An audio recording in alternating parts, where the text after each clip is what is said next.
এই শহরটা বড় অদ্ভুত।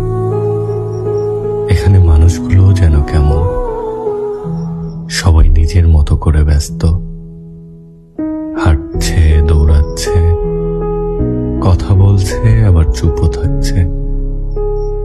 কেউ কারো দিকে তাকায় না, কেউ কারো কথা শোনে না,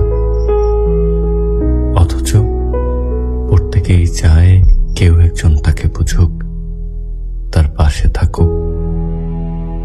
আমি নিজেও চাই, কিন্তু এই শহর আমাকে ভালোবাসার মানুষ দেয়নি।